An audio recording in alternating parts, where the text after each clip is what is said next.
to sign a minority report. If we disagree, it's important that the members of the committee that disagree with the bill, that we sign a minority report, and that gives us more time on the floor to argue against, a bad bill. So those are ways that being a representative helps. But I do agree, and I think we all agree, gun violence is an epidemic in our society. That's a huge problem here in our society. We all want to keep our children safe. And I am proud to have delivered this session. We have $7.4 million in gun violence prevention awareness funds that will be going out to community groups. And we made small progress. We had a bill with tax breaks for people using their guns responsibly. And we have $80,000 per school in school funding over the past 6 years for school security grants, and we were able to get safety added to the school budget in the annual budget this year. Good, thank you. So Becky, we'll start with you on the next one. So one of the most contentious issues involving public safety has been the Atlanta Public Safety Officer Training Center that's located in Cache County and in HD 90, the district that you're running for. Can you tell us your perspectives on that and any activity actions you expect to see in the near future? Yes, thank you. Yes, so for the Atlanta Public Safety Training Center, or known as Cop City, I am in support of building this facility. I do believe that our officers need to be well trained, our first responders. So this facility is for police and for fire and for first responders. If I had a choice about location, which I don't, I would not have chosen this location. I would have chosen one with more open sightlines. But the city of Atlanta has owned this land for the past 40 years, and it was used for it was a police training center when it was first used. And so, as you know, 2 different city councils and 2 different mayors have voted to have this center. And our police and firefighters were asking for this. They were in very, the buildings had been condemned. They were working in shoddy conditions, and so they were being told in training to imagine this, imagine that, and they deserve a state-of-the-art center. I've talked with the woman at the city over the operating council to understand about, it's so important to have community involvement. And there is the Community Stakeholder Advisory Committee that meets quarterly, and all their 15 recommendations are included in the planning of this center. And then we have the task force. There are 4 task forces, and they have things about what kind of training will be done. That's one of the task forces, and they will. Those recommendations are being put out to be implemented. There'll be a dashboard for that. They're always May 1st. And the other thing I just want to say is that the issue about the green space, you can still have connected green space even with this training center. There are 400 acres that Atlanta owns, 85 acres for the training center, 30 of them will be available to the public, and we can still have trails connecting to all the other parks in the forest. Thank you. Sarah, perspective on the training center? Sure. So the training center is smack dab in the middle of my district. And because of that, I have spent hundreds of hours speaking with constituents to understand how they feel about this issue. I have constituents in the city of Atlanta. I have constituents in unincorporated DeKalb County. I have constituents who are in the neighborhoods that surround the training center. And it may not surprise you to learn that even within the same neighborhoods, there is a lot of diverse opinions about the training center. But I have gone out of my way to really understand how my district feels about this, because as a representative, I feel like I am a vessel for their voices. And at the appropriate times when this comes up, I want to be able to reflect and represent them accurately and bring the entire color and entire picture into the conversation. So some of the basic takeaways that I've taken from the conversations with folks has been that police need training, right? Our firefighters need training. Our EMTs need training. That the citizens benefit from first responders who are properly trained. And we have lots of first responders who live and who work in District 90, and I'm very grateful for them for their work to keep our community safe. Other things I've taken away is that the right to protest is sacred, but violent protest is unacceptable. Zooming out a little bit, the Atlanta City Council had the very difficult decision to make. It's 30 seconds already. The very difficult decision to make about whether to go forward with this, and they balanced everything, and they came to the conclusion that they came to, and I respect that decision. I did speak out though when there was what I saw as a subversion of democratic processes, and I'm talking about the referendum specifically, because under our laws, we are allowed to put issues on the ballot when it comes to city and county issues. And people went and they collected signatures, thousands of signatures. So I did take issue with that. I'll stop it. Great, thank you. So Sarah, we'll go to you first on the next one. The biggest chunk of the state budget, or district budget, is for education. Can you give us your perspective on state education policy? What's going right and what's going wrong with education in Georgia? Sure. So what's going right now? Pre-K. We're expanding resources to pre-K. That's a great thing. As a mom who has kids who have gone through the process and are going through the process, I can tell you there's not enough resources, there's not enough teachers, there's a lack of transportation options, and that prevents people from being able to utilize that service, right?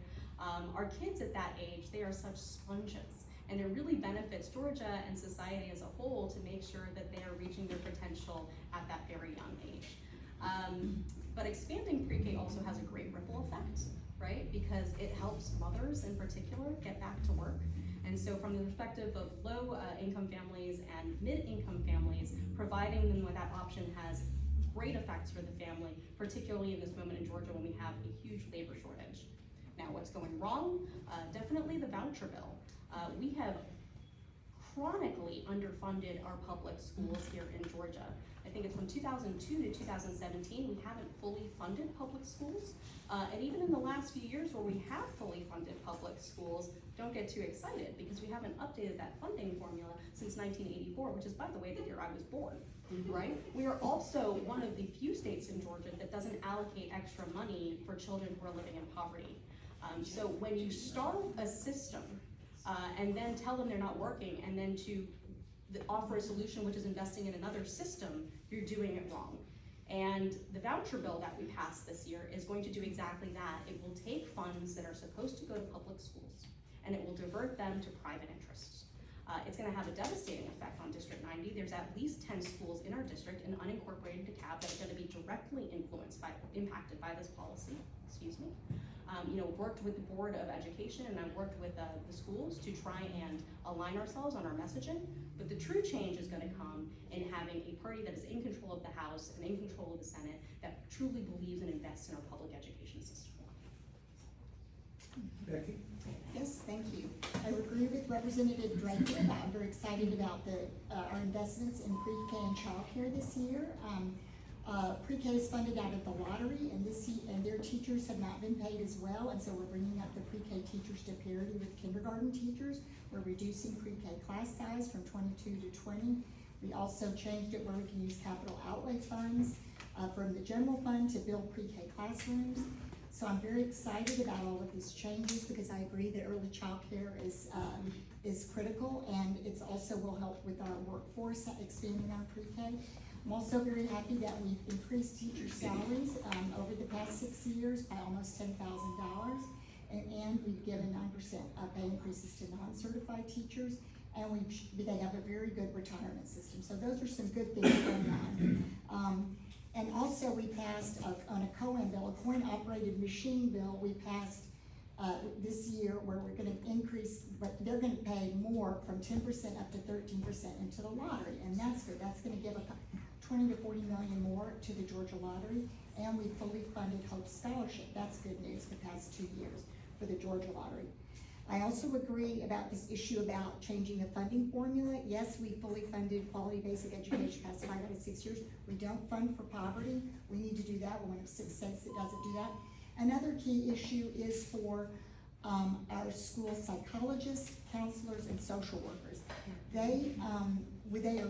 greatly underfunded, and I've had extensive conversations with them, with several of them.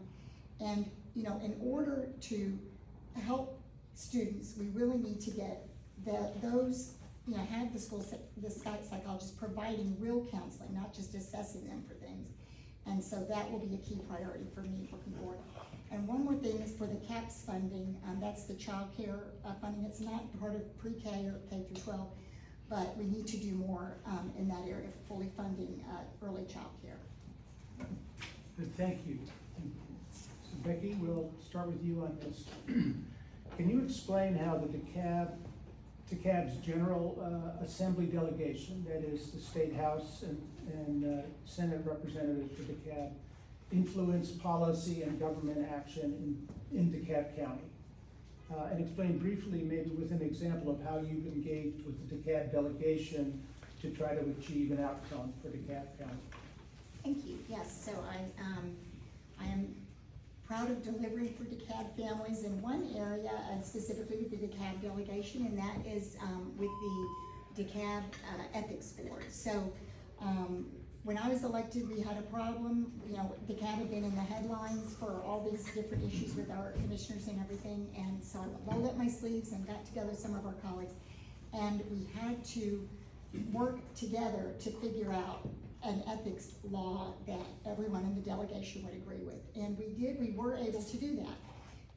Thankfully, Representative Davis carried that bill, and it was a great triumph when we were able to pass that. And this is so important because DeKalb has like 100, it has a lot of employees. I was about to say 100,000, but I don't want to say that wrong, but I mean, you know, 100, you know, tens of thousands of employees. How many? 5,000, thank you, I knew that, that was too big. But thousands and thousands of employees, so we need to make sure they operate, you know, ethically and transparently. So anyhow, after we passed the law, then we needed to appoint people to the ethics board. And so Chair Drenner really wanted it to be a very open, transparent process. So I was the convener of the DeKalb House Ethics Appointment Committee. And we did a search, you know, we sent out emails to everyone in the county, asked people to apply. They signed up to interview, I mean, yeah, we had them sign up for interviews. We had to coordinate the interviews. 50 interviews, it was a lot, take it down to 10 finalists, and then choose your finalists, and then you have to keep the list of finalists, so if someone leaves, you have someone to replace it. And anyhow, that was all in that's work I'm proud of doing. I kind of feel like I'm a background workhorse in trying to do this work behind the scenes. So as an ethics board convener, you know, in our job, we, you know, have to give our, you know, we agreed that would be the title, whatever. Not a lot of power, but important work to do. So I'm proud of that work. Yeah. Great, thank you. Tyra. Yes, so as you likely know, DeKalb residents are represented at the county level by two commissioners, right? Your district commissioner and your super district commissioner. And in March of this year, I learned that a significant over half of DeKalb residents would be down one commissioner, and 1 in 10 DeKalb residents would actually have no commission representation at all. And the reason for that was because 2 commissioners were stepping down. They had to vacate their seat in order to run for CEO. And the other thing I learned was that the DeKalb election office wasn't gonna hold the special election to replace those commissioners until November of this year, effectively making half of DeKalb underrepresented or not represented for 9 to 10 months. And look, as somebody who's constantly thinking about democracy norms, that was just unacceptable, right? I mean, unincorporated DeKalb residents pay taxes, they are entitled to representation, full stop.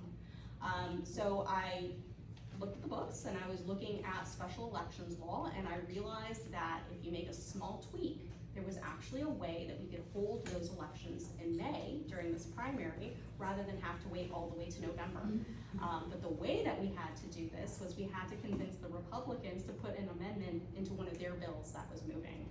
I talked to them, tried to get them to do that. They, you know, strung me along for a little while, and we were running out of time. So at that point, I engaged the entire DeKalb delegation. I built out a portal on my website that allowed any DeKalb resident to put in their name and their email, and it would automatically generate an email to the chairman on the Republican side that would have been making the decision about the amendment. and I brought in all my DeKalb delegation, and I explained to them the situation, which very much impacted their constituents as well. And they amplified the message, and they helped me get out the message about what was the problem and the solution that we were offering them. We had hundreds of people participate in that email process, and we were able to convince that Republican to add that amendment to the bill. So that is something I'm very proud of. The bill ended up passing the House, and it ended up passing the Senate. Now, in full disclosure, the governor still hasn't signed that bill. So unfortunately, at this point, we are out of time, and those commission races are still gonna be in November. But I do think it was a victory for several reasons. One, if we're ever in this situation again, we won't be in this exact situation again, because we will have a way to put elected representatives back on the ballot sooner rather than leave people unrepresented. And the other victory was just showing residents in South DeKalb that we were fighting for them, right? It wasn't like, oh yeah, that's a pretty bad problem, it's terrible to be you, right? We did absolutely everything in our power as a coalition, everything that was certainly in our power legislatively to get it across, and I think people really appreciated that. Great, thank you. So, Sarah, the next question is for you to start. Okay. A major concern for DeKalb residents is the goal of abundant and affordable housing and reducing homelessness in DeKalb. What can you and DeKalb's Assembly delegation do to address this key issue? Yeah, so housing is just like such a monumental issue. I was talking to a pediatrician the other day who was saying the biggest indicator of child health isn't, whether you're eating or whether your growth or your weight. It is whether you have a place to lay your head at night, right? It's whether you have a place to go and do your homework at the end of the school day. And a constituent of mine, Aviva Berman, she invited me to a event just last week, actually. It was an event that was put on by nonprofit organizations in the housing space and also in the homelessness space. And there was a keynote speaker there. His name was, I have it written down, Greg Colburn. He wrote a book that is called Homelessness is a Housing Problem. So very much like you have done with this question, linking homelessness and housing, he did the same and wrote an entire book about it. And he made a comment during his address that I wrote down because it very much stuck with me. He said, this is a structural problem that requires structural solutions. And the problem with structural solutions is that they require political courage and resources. We did pass a housing bill in the legislature this year, HB 404. I was happy to support it. It did some important things like give people extra time before they were evicted and to put a cap on how much your housing deposit, your rental deposit had to be. Those are good things. But when I look at it holistically, it's like putting a Band-Aid on a gushing wound, right? So when we talk about resources, we have the resources to really confront this structural issue. We've had $16 billion in reserves here in Georgia that are just sitting there, right? And when it comes to the political courage, I think that is something that we absolutely lack. Because these are the kinds of bills that we are putting forward instead of investing that money in Georgians. And that is the kind of attitude we need to have to confront something as monumental as the housing crisis. Thank you. Yeah, thank you. Yes, so I do agree that we have, a housing crisis, and housing is a huge issue facing all of our citizens. And this is a key priority for me, and one proud of having delivered in a small way this session for our seniors, where I sponsored the senior tax exemption, increasing the senior tax exemption for the first time in over 30 years. And this will save our low-income seniors $1,000 to $2,000 on your bills. And I was proud to have the support of the DeKalb delegation for that. In regards to what Representative Draper was saying about how much more there is to do, I do agree this is a structural problem and I do share her frustration with this issue of using our $16 billion surplus, some part of that, to help with housing in Georgia. And along those lines, the past 2 years, I've worked and gone to the governor's office in the fall with Elizabeth Ackley and Mary Margaret Oliver, and we've talked, and with housing advocates, and we've talked about the importance of using this trust fund, which has the statutory authority to hold funds from year over year, so they could take a one-time thing and put it in there, and then we could spend these funds over the years. So I'm very, I'm I'm sorry to say that we were not successful in convincing big dollars to go into that fund. But I am glad to say we have more than doubled the amount of money going to the Housing Trust Fund for this year, from 3.2 billion to 7.8 million. It's 3.2 million to 7.8 million. And that will help bring in more federal dollars for housing. So I am proud of that. And I am happy about the tenants' rights bill that we both passed. And also I co-sponsored a bill for ending zoning barriers for halfway houses. And the other big thing is LIHTC. We did protect LIHTC, the low-income housing tax credit at 100%. This is something Georgia's known for, and I'm glad we were able to protect that because they're trying to cut that this year. Great, thank you. I mentioned now for the audience, if you have questions you'd like to ask, if you want to come and write them on an index card, just come and pick one up, a card here, and we'll be able to put that into the mix as we finish up. So, Becky, next question is for you to start. What one or two environmental issues are of greatest importance to you, and how have you in your Georgia representative role been trying to address those issues? Yes, thank you. I do believe climate change is real, that we have a responsibility to do something about it now. We're like the last generation we could do something about it. And along those lines, there are three things I'd like to talk about. One is I've been working over the past few years to try to get an environmental and clean energy caucus together. It would have to be a bipartisan caucus. I've found partners that want to be on it, but they don't want to co-chair it. But we were successful. I'm proud to be successful. I was successful in starting the Sustainable Economic Development Subcommittee of the Economic Development Committee. And we have had hearings, like our first hearing was on the Okefenokee. You know, that's a huge priority, is protecting the Okefenokee. We haven't been able to stop the mining yet, but we had a hearing on them becoming a World Heritage Site, and that would develop sustainable economic tourism, and that could bring a lot of dollars. The other two priorities I have are to accelerate our transition to a clean energy economy, and I've sponsored a bill for green fleets to have our Georgia fleets move to electric vehicles. And another one is to decrease our energy burden. We have a very high energy burden here in Georgia. And that means that low-income people pay a higher cost of their salary on energy bills. And so I was proud to sponsor the Georgians First Fund. This is something the Georgia Conservation Voters asked me to do. And the Public Service Commission guarantees a profit of 10.5 to up to 11.9%. Wouldn't we all love to have a guaranteed profit on all of this? Anyhow, and this fund would take 5% of the profit over 10.5%. and turn it into a fund that could be used to help low-income people pay their energy bills or to weatherize their homes or to do solar. That would have been $6.8 million this year. We could have used that. That bill did have a hearing, and I'm hopeful it can come up for a vote next year. Thank you. Sarah? So, environmental issues. yeah, so climate change is also my top priority, but as a pragmatist, I try to focus my efforts in the General Assembly on things where I can actually make a difference, a real tangible difference. And with the Okefenokee in particular, I have heard from so many constituents about the Okefenokee issue, and it's incredibly frustrating because you have a majority of legislators who actually want to pass a bill to protect the swamp from mining, but the powers that be have prevented that bill from moving forward. So because my constituents had a special interest on it, I wanted to figure out a way in which I could do something, right, even though we couldn't do the main thing that we wanted to do. And I got to thinking, and I came up with the idea of creating a license plate that goes on the back of your car that says "Explore the Okefenokee," and the revenue from that license plate would go to fund an organization that does conservation efforts for the Okefenokee swamp. So I got to work.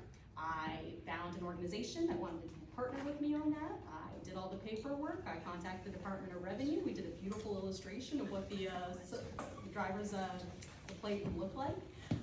And I prepared the bill that we had to file in order to create the license plate.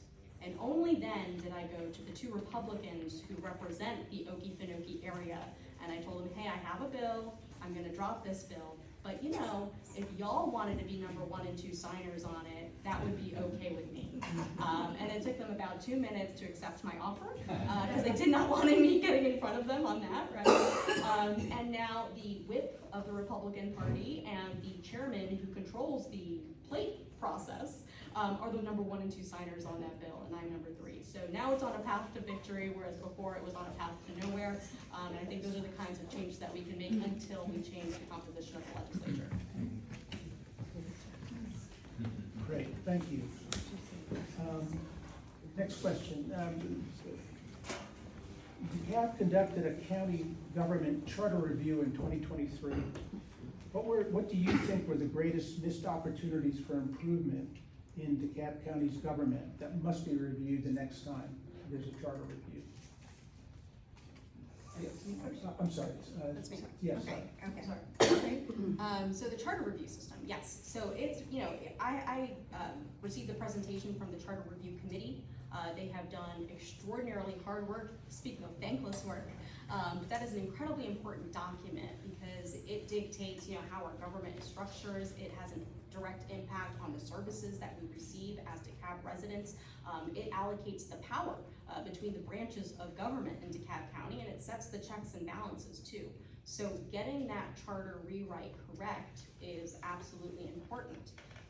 That being said, I also understand that that process has been going on for a very, very long time, and there's been a lot of kind of institutional reasons why it hasn't moved forward maybe as quickly as it should. I do want to commit to the people on that committee who have been doing that work that I will work with them to move it forward as quickly as possible, while also balancing the interests of being careful and doing this with precision. The fact that we don't have 2 county commissioners in office for the next 9 to 10 months, that's a big problem because we want their input, in this process that is going to impact their roles directly. With respect to what needs to be changed, and I think what needs to be changed quickly, I think there's a couple of items of low-hanging fruit. Right now, there are a lot of aspects of the charter that just simply aren't in compliance with state law. They conflict with state law. That's something that we could easily clean up, and it's a way of making the charter understandable to the average person. There's also a procurement provision that was put into the charter, I think, in 2016. But when they put in that, and it's very important with respect to procurement provisions, but when they put in that provision, they didn't put it as part of a referendum. And for anything to have the force of law, it must be put to the people of DeKalb. So that is a fix that we need to make to ensure that those procurement provisions actually come with the force of law. Becky? Yes, thank you.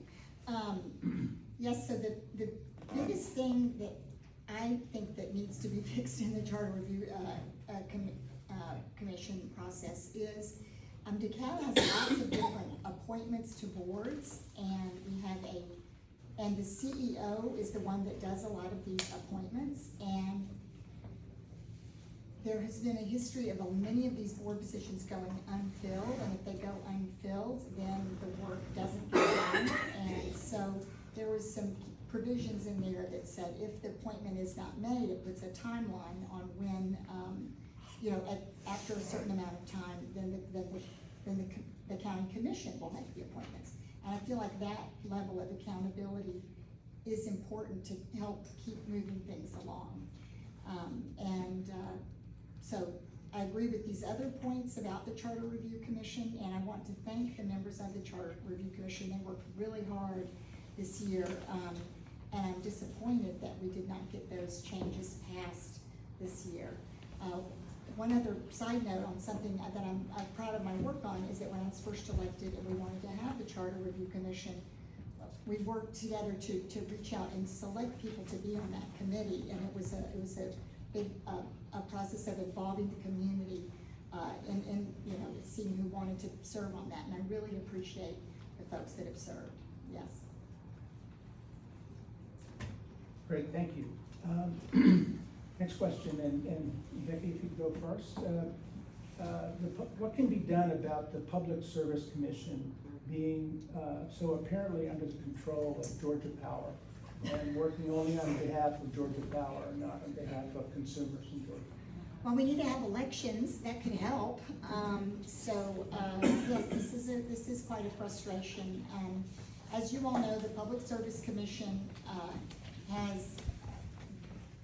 they're divided up into 5 different areas, and they have to live in that area, but then everyone in the state gets to vote on these positions. And so there was a challenge to that, saying that diluted black voting power. but that case is on hold, so it's extremely frustrating right now, because we haven't had elections, and some of these people will be in office like 8 years before we have an election. We actually did pass a bill that Rep. Draper and I did not support, of course, that set out, basically the Republicans said, well, since everything's in, the courts are taking so long, we're gonna just change the timelines of this. So, so what can we do? We can follow people like Patty Duran. She's a very smart woman. I follow her, and she is the one putting out really good information on what's going on with the Public Service Commission. And the other thing we could do is, there was a bill this year for Consumers Utility Council. And we're one of the few states that doesn't have one of these. We used to have one of these before the recession, and they cut the funding. And this is a bill that had a Republican sponsor in the Senate, and then it got held up in the Agriculture Committee. But we need to work on those Republicans to make sure that they see how important it is, to help, that this can really help consumers, and that can provide a counterbalance to the Public Service Commission, and really fight for our ratepayers in the state. Yes. So, next question. We have several questions from the audience about.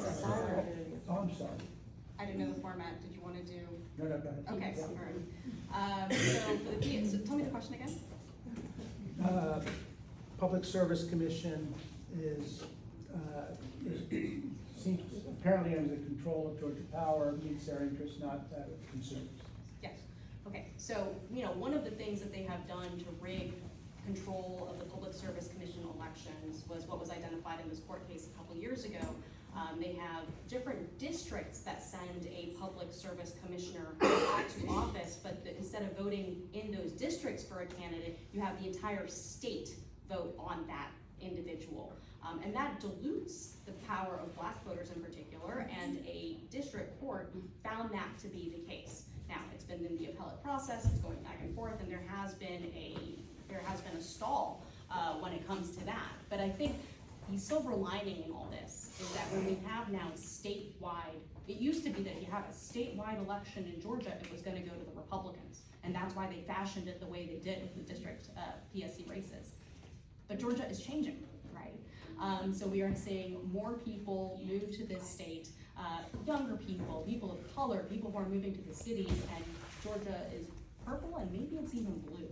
And so the good news, even though we are in limbo with respect to the public service commissioners, the longer we wait, the more likely we're gonna have Democratic victories when we have statewide elections.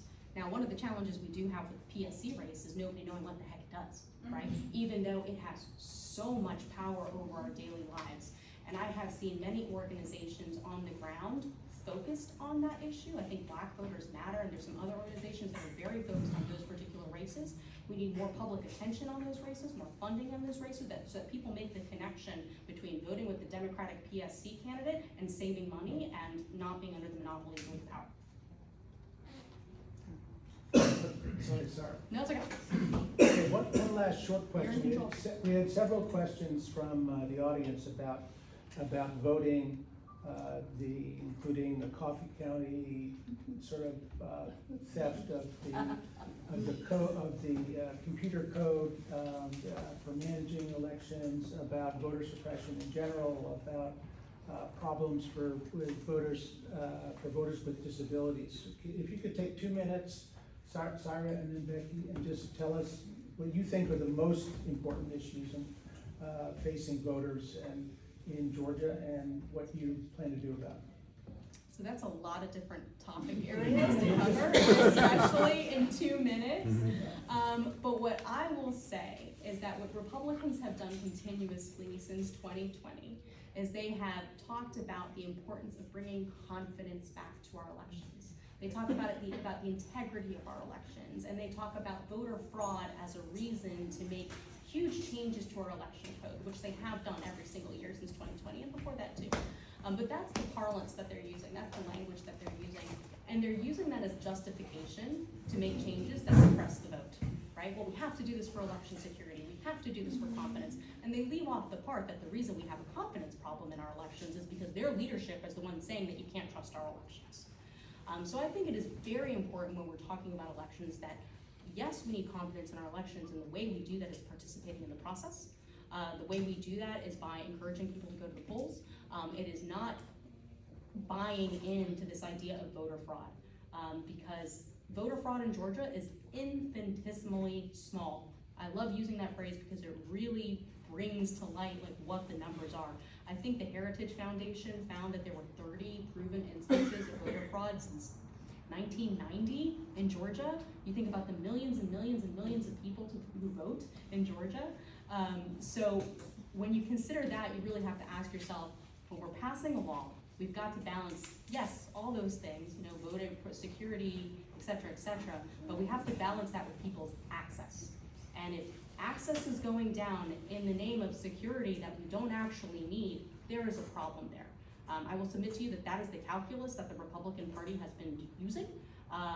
They know exactly what they're doing, and we need to combat that. We need to call out that they are misrepresenting what the actual issues are in furtherance of their political game. Thank you. Becky? Yes.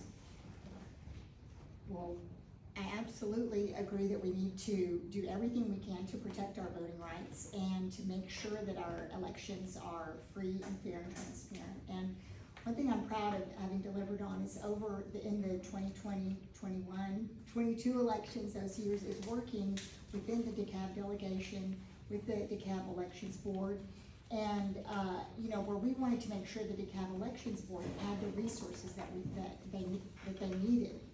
And there was, you know, many of these activists in the rooms, we were talking about, you know, do they need more poll pads, things like that. And that's a very important process that in future elections, we need to make sure our delegation continues to work with the elections board. And then the other thing that's important is just using our power to communicate with our voters, encouraging them to get out to vote, giving them accurate information to get out to vote, accurate information about if their vote is being challenged. And I'm proud of delivering, you know, over these past few years, you know, there are 20 different instances of coordinated, active, get out the vote efforts for the Biden, Warnock, and Ossoff campaigns. And that's what we all need to do to work together to help educate our voting population about their voting rights. Yeah, so I'm proud to have delivered on that. Yes. Okay, well, thank you very much. We now have 2 minutes each for your closing statement. Becky, do you want to start? Sure, good. Well, I want to thank the Civic Association for having this meeting tonight. I think it's important and it's healthy for our democracy to have the 2 candidates in front of you tonight. And Rep. Draper, I want to acknowledge that I admire and respect you, and I'm very, the Republicans did this to us, and it's crummy. I've enjoyed working with Rep. Draper in the 1.5 years that she's been elected, and neither one of us are going anywhere. We will continue to be representatives in the delegation through January till we're sworn in, to wherever sworn in. And but I want to say I am proud of my record of delivering for DeKalb families over the past 6 years, and I'm proud of and I feel like I have. You know, you have to make a decision about who can deliver in the future. I feel good about my contacts and my allies. I feel like I have depth of those to offer. In communication, I'm proud to have delivered on town halls, meet and greets, and monthly newsletter. I'm very proud of the communication that I've had with constituents. As far as being the workhorse, I am a DeKalb delegation officer for all 6 years, and for 4 years I was secretary. And as a part of being secretary, I turned into being the technology person during Zoom during COVID to make sure that everyone could get to our meetings, and so that we can continue the work of protecting our voting rights and expanding access to health care. And I am very proud of my work on helping to increase the Democratic majority. I have fundraised more than anyone outside of leadership to help us grow our Democratic majority. So, and as I've already stated, I'm a big believer in out canvassing. I've been out canvassing for our statewide constitutional officers personally. So flipping the House is something that's, or growing our majority is something that I feel like I've offered as well. So I'm proud of delivering for DeKalb with education, climate, public safety and gun safety, and housing. And I respectfully ask for your vote on May 21st for Georgia State House District 90. Thank you. Sarah? All right, so I want to start with thanks. Thanks to you, Mike, for coming up with this idea, and to the Druid Hills Civic Association, Harriet, for making it happen, and just to St. John's for hosting us, and of course to my colleague Becky Evans for your participation and for your service, and to all of you, who I'm sure have much better things to be doing tonight, but have decided to spend your time here learning about your choices. You know, running for office and being in office is not easy. And I do it because I think it is important work, and because I think I have something meaningful to contribute. You know, I've been reflecting a lot on, you know, what I bring to this position and whether I am the best woman for this job. And I would not be running if I did not think I was the best person for this job. And for me, what it really just boils down to is two things: democracy and diversity. So democracy, because there's no one else in the caucus that knows elections and voting rights and elections like me. You know, I am the person that they look to for these issues, and I think it's an absolutely critical issue that we have to have. It's why I have the endorsement of several of my colleagues, including Representative Stacey Evans and Representative Tanya Miller and Representative Omari Crawford and Senator Gloria Butler, who believe in my ability to contribute after the caucus. And then when it comes to diversity, diversity is a central tenet of the Democratic Party. And just as a woman of color and as an immigrant, I believe that I bring perspectives to the table that are underrepresented at the Capitol. So, you know, this is a district, it was represented by Stacey Abrams, and then by Bee Wynn before she went to go run for Secretary of State. And then District 90 elected me, and we are women of color who are voting rights champions. And I very much hope to continue to do that work. I would be so humbled to have your support and your vote, and to continue to represent great District 90. So thank you very much. So